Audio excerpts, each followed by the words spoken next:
Brilliant.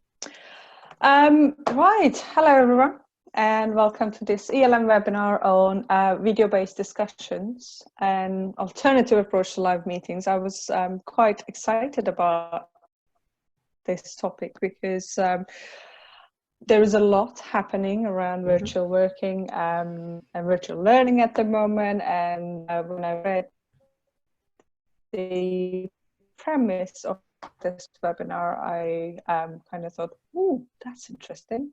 I'm here, eLN board directors, and I'm happy to be hosting this webinar. And I just want to point out that we're going to have some polling happening every now and then with a few questions. I would be grateful if you could participate as we get started. And I'm delighted to have one of my fellow board directors who will be presenting today, Jayne Davids. Jayne has been involved in L&D for the past 20 years through her company, Ravion. I hope I said that correctly. Perfectly. Cool.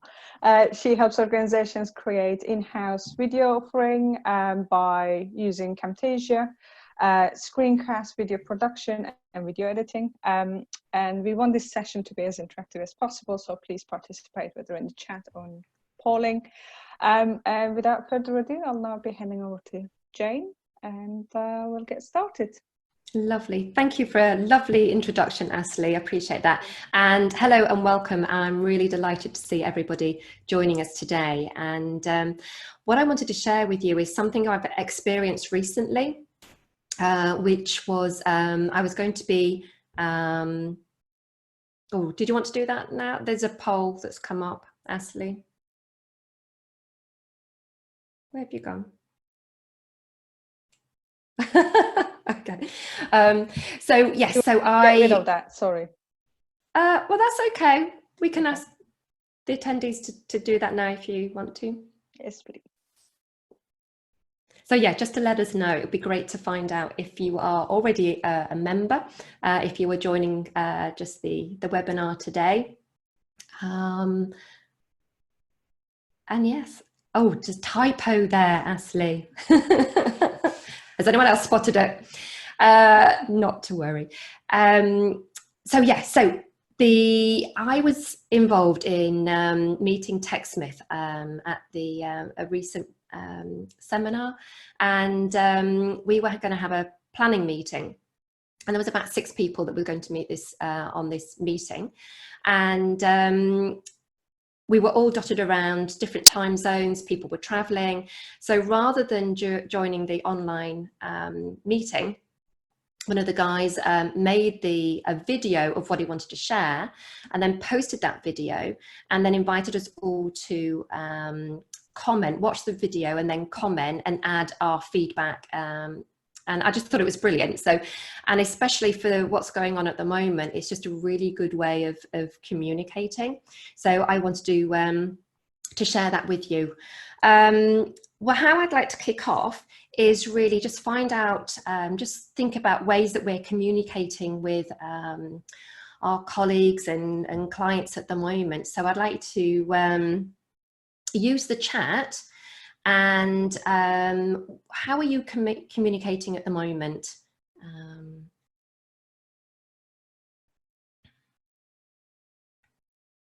Ashley, you're using mainly email, Zoom meetings, Linda, lots of Zooms, Skype. So WhatsApp, yeah, that's a really interesting one, isn't it? I have to sometimes turn my notifications off because all of a sudden there's 50 beeps. Teams is my new favorite. Teams, yeah, I've heard a lot about Teams. Yeah, Discord, that's a new one for me. Okay, so Jayne, you Zoom as well.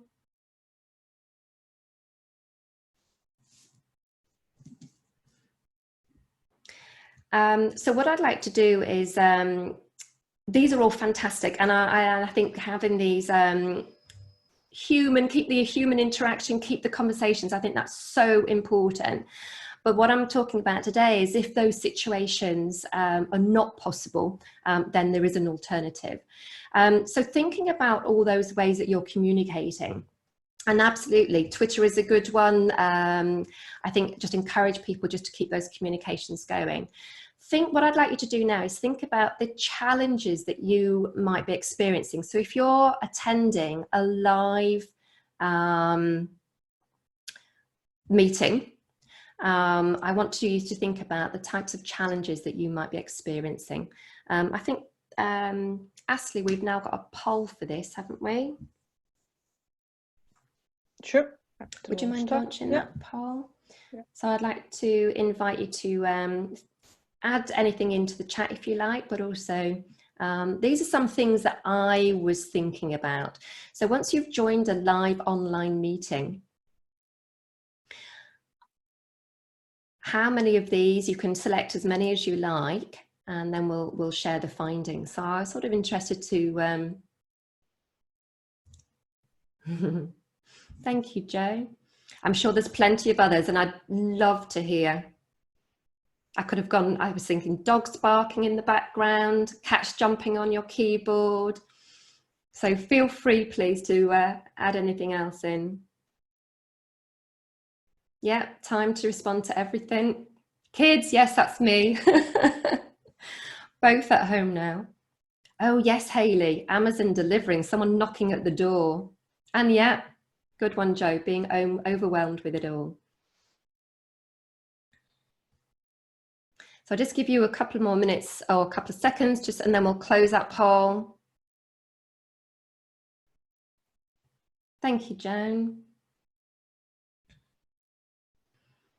So yeah, sort of arriving late, and then have you had that where the meeting overruns and you've only got, 40 minutes with Zoom for free, for example, and then, what do you do when you want to continue conversations? You might turn to email, or, and then you've got a string of emails. How do you collate that information? Okay, I'm going to close the polling now and push the results up. There we go.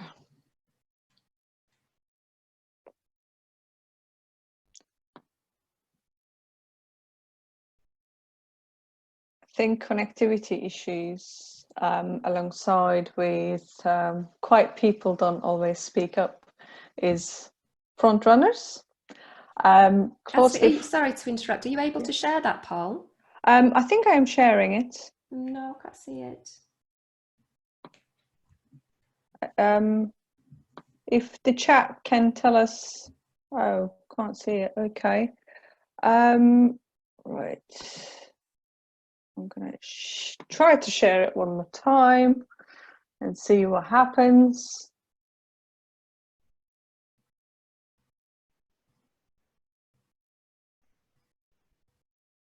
Do we have any experts in the chat on Zoom that we can see the poll? Joe Kirk. Okay, sorry, Ashley. So do you want to just share what you can see? Yeah, sure. So yeah, we've got the connectivity issues and the quiet people don't always speak up is as the front runners, and then we have multitasking, checking email is a close second, followed by people talking over people, which is tends to happen a lot, but then I think it happens in normal life as well. And arriving late and meeting overruns the allotted time. And there has been quite a like 50% votes on almost all of those. So there's everybody's suffering from it. Right. Fabulous, Ashley. Thank you so much. And thank you everyone for participating. And I think that sort of just highlights some of the challenges with live meetings, but I'm not saying that this is, don't do live meetings. I think that's so important. We're doing a live meeting now. And this is just an alternative way. So for me, for an asynchronous video-based discussion is really just that. It's having that video that is produced by one person, and then at different times they can then review that and look at, they can mark up the video and comment, and the person that's made the video gets notified of those comments. So I'm going to share how I would go about doing that. Now, there are lots of different tools out there, but the tools that I use is TechSmith Snagit for recording either my webcam or my screen. If you have any other tools, please do feel free to share. This is not a big TechSmith thing, but I'm just going to share the way that I do it. So let's say, for example, I have a project that I'm working on, a video project, and I really want to discuss it with a number of different people. So what I'm going to do is make a video of that. So what I'm going to do is not that, I'm just going to share my screen first.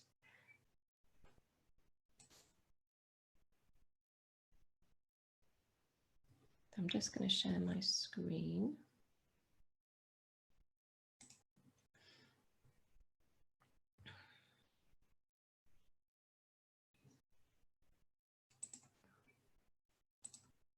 Okay, so let's say, for example, this is just a document that I've created and I want to involve a number of people in some decisions. So what I can do using a screen capture tool like Snagit, I've just got Snagit sitting here on my side of my computer, so it's quick access. I can then decide what I want to capture. So I'm just, for my example, is just going to capture anything at all on my screen. And once I've decided what I want to capture, I can then decide whether I want to create a video. And you can also do the webcam at the same time, and you can also do the microphone as well. So fantastic if you want to be doing, talking through your document as you would in a meeting. Okay, that's fine. I did wonder whether it would do webcam while I was had two softwares using the webcam and the audio. So for the purpose of this, I might just be able to just record the screen. And if it doesn't, don't worry, I've got a backup plan.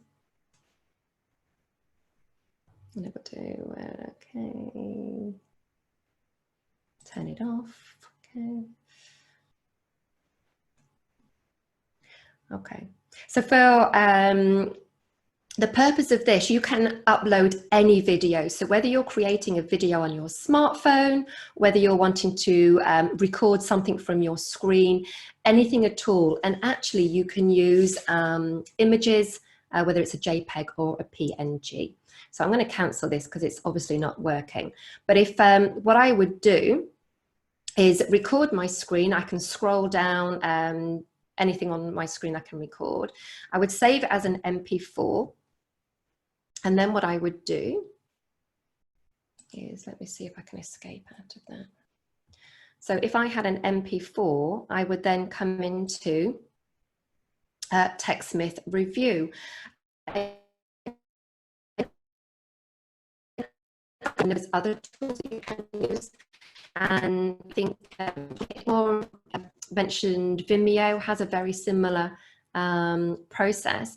So for TechSmith, this is this same makers of Snagit and Camtasia. TechSmith Video Review enables you to upload MP4s and JPEGs and PNGs. And then what you can do, if I started a review, I would browse for the file, and then you can set a deadline of how long that's going to be reviewed for, and then you invite people to review. So for example, this is the example that I had before. So I'm just going to open that. I just might need to move that. So you might, what you should see on the right hand side, you might not see because the webcam might be overlapping, but you can start to see that some comments have appeared magically in here. So this is a video that I've sent out to requesters, and then what happens is that this video sits here and I can play the video and the video will just play, but then as soon as you can see, these comments here, so this is a comment, so it jumps to that timeline. Alternatively, I can just click on this one, and again, it will just jump to wherever that person's made that comment. So these are just made up comments, obviously, for the scenario today. But hopefully this has given you an idea of some things. It could be they're reviewing a video. That's really what video review was and is used. If I'm making videos for clients, then I generally can upload it here and invite them to review it. And then what they can do when they view the video, say, for example, here, I want to stop it, and then I want to add, I don't know, check wording or something. I can also add annotations. So if I just wanted to add an arrow, for example, I can do manual, just drawing on the screen. And then when I submit it, that notification by email will go to the person who's uploaded the video. And then what you can do is then, as the person or any of the attendees actually, you can see that I can just say, yeah, okay, I agree with that. That looks fine. So you get the idea. If I wanted to reply, so if I wanted to respond with some more information or ask for clarification, then I can do that too. So that's really the concept, and that's exactly what I experienced. So I can't see chat at the moment, so I'm just going to stop sharing my screen. And Ashley, yes. Is there much information coming back? What did everyone think of the I mean, let's put that to the group in terms of what do they think. And I did have a question in mind when you were showing. I'm guessing this is different to the Snagit editor tool, which is just to edit videos, what you videoed. Mm-hmm. And also the other thing I thought, that does it require a separate license to so if you have a Snagit license already in your organization, would that would need a separate license for the video editor or not? They are different products. At the moment, TechSmith are offering Snagit completely free. They are also offering TechSmith Video Review completely free up till the end of June to help organizations under the circumstances mm-hmm. we're experiencing. So I think the TechSmith review is an annual fee. Snagit runs at about £37 for a one-off license. But I think it was just the concept that really appealed to me, and I just wanted to share that just because I thought it might be useful to everybody. But yeah, there is a link there, Ashley. I have if you do want to access Snagit and TechSmith Review at the moment, you just need to fill in a form. Do you want me to do that, Ashley? I shared the link, but I'm happy to share the other one too. That's fine. Perfect, thank you. Let's go now. There's a few thoughts and questions there in the chat. Do you find it time consuming? One of the questions that came from Joe, to annotate, I guess.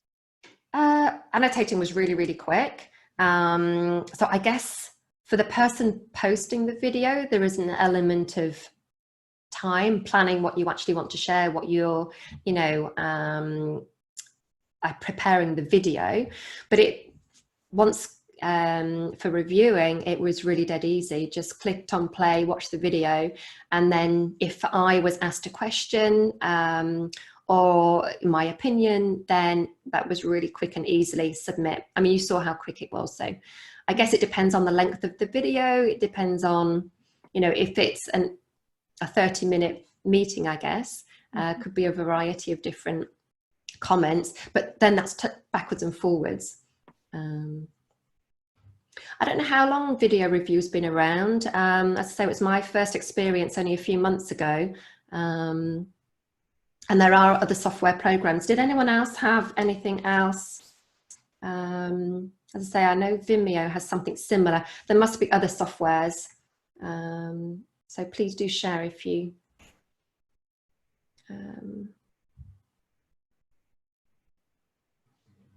Do we have any there's the question and answers as well, isn't there? Ashley, is there anything in there? Nothing came through on Q&A yet, and people are using chat mostly, I think, to ask questions and give opinion. And there seems to be quite a few people wanting to explore how it works. And as you mentioned, until end of June, is it free trial? It is it's more than a trial, so but yeah, it's free access. Okay. You can normally have 25 videos being reviewed at any one time, but at the moment that's been erased, so that's completely open. Again, TechSmith have been really, really good to try and think of some of their tools that might help people in this current situation. For me personally, I think if you don't need something immediate, then I think it's a fabulous tool just to be able to upload and then ask for people's comments, and then everyone can see their comments as well. So rather than email, you've got all the comments all in one place. Okay. This reminded me of similar product, will I say, because we do use a lot of Microsoft products at my work, and at the back of the modern workplace rollout, we have Microsoft Stream, which is, as you said, it's like Vimeo. It's a video streaming service. And one of the things I found, not necessarily to annotate, but to add interactivity to videos through Microsoft Forms, it's called. So that allows you to add some Q&A or evaluation or feedback even, or quizzing during a video. So that's one of the products that I've seen similar to this, but of course it doesn't let you directly annotate personally onto the actual video. So within, I think, working within teams, this is quite a good product, whereas if you want to share things with masses and be able to get some feedback, perhaps that's where the stream and forms comes in. We've got another question. Any issues on bandwidth? So how many people can be online at once on the, I suppose, the video review? Great question. How long is a piece of string? I don't know. I guess possibly. I haven't experienced any issues of so many people within one project reviewing it. Ashley, you might want to put your video on again, because we can, every time you're talking, we can just see your eLN image. Apologies.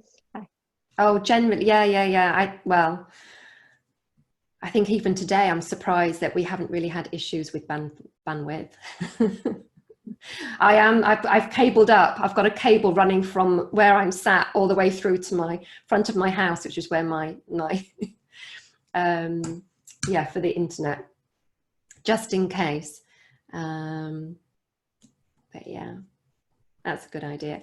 So if there are any other questions, or what I would like to do is think about, ask you to think about situations that you might find that this would be useful. Can you think, I know a couple of comments you've already said that you've got a couple of projects that you're thinking it could work for.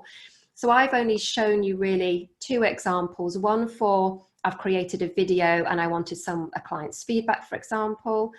Another one would be a meeting where it was challenging to be live meeting, so we just all commented. What about yourselves? Add into the chat if you've got some ideas how it might work for you.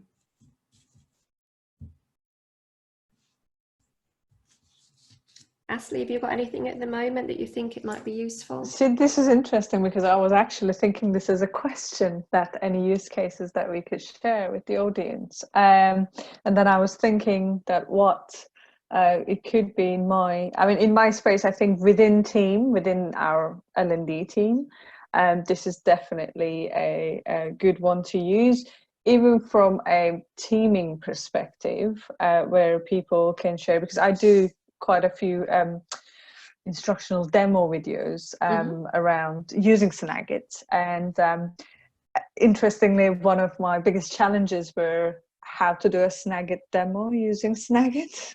Ah, yes, that challenge. Yes. So, well, if anybody cracked that, please do let me know. So from that perspective, I think being able to do a demo video within the team to increase I call them neat tricks. It could be anything from how to add a meeting room into your meeting invite to how to use Zoom in PowerPoint. And people being able to then make comments on, especially where I'm doing it for somebody else, because my team get asked a lot to create some collateral for different scenarios, and instead of pinging emails back and forth to say, can you review this, actually people can directly review the video and tell you, this is the part, can we cut this out? And we do a lot of video production.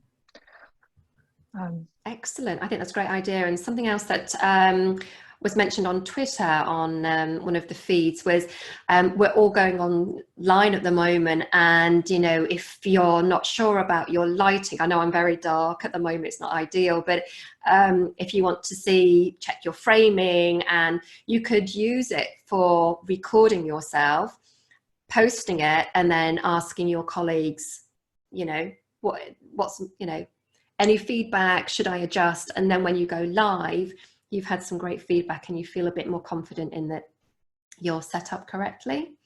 That's great, Linda. You're doing some help videos.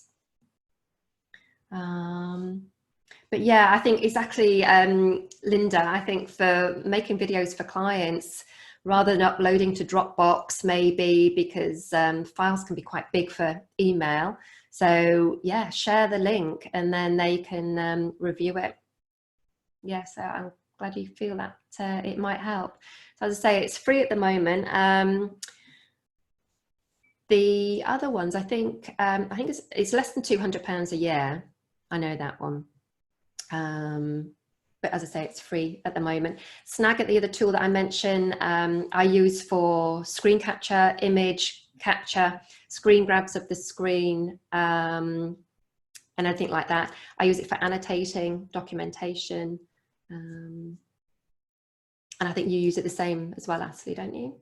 Yeah, and dare I say, to create GIFs, which seems to be quite a GIFs or GIFs? Apparently it's GIFs, but I'm happy to be challenged on that. Okay. But yeah, it seems to be quite a tool for our team at the moment, sending each other funny GIFs.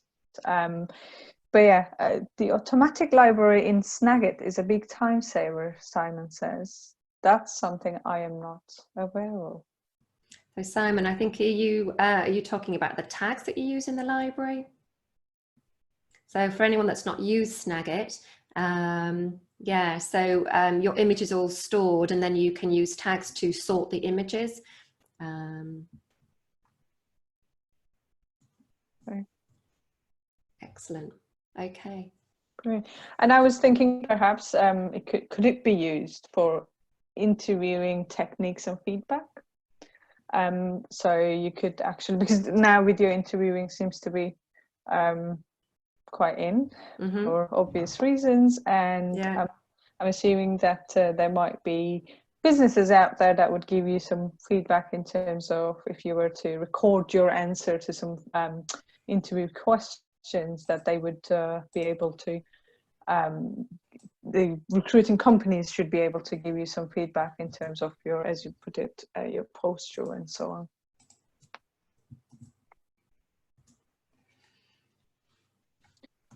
Excellent. Well, I think, so that's really what I wanted to share with you. And thank you so much, Joan, for letting me do this for the eLN network. So if there are any other questions, Ashley, then we've got a recording of this, so you'll be able to review that and share with your colleagues. And yeah, I would recommend, if it's going to be useful to you, download Snagit. Give me a call if you want any help with learning how to use Snagit, but it really is a very, very simple and easy, effective tool to screen grab, record, and then I say, if you want TechSmith review, it's, again, I've only just started using it recently, but it's really quite simple. And there's also lots of video tutorials, as you would expect. But yeah, I'm glad you used Camtasia, Joe. A lot of love for Camtasia and Snagit in this chat today. But thank you very much. Brilliant. Well, thank you, Jayne, and thank you to all the people who participated. You've been very quick on the chat for me to even follow it. So thank you for being very involved, and we will see you in our next webinar, which is on 31st of March with no other than Joe Cook. Yay, Joe. Have a great weekend, everybody. All right, take care. Bye.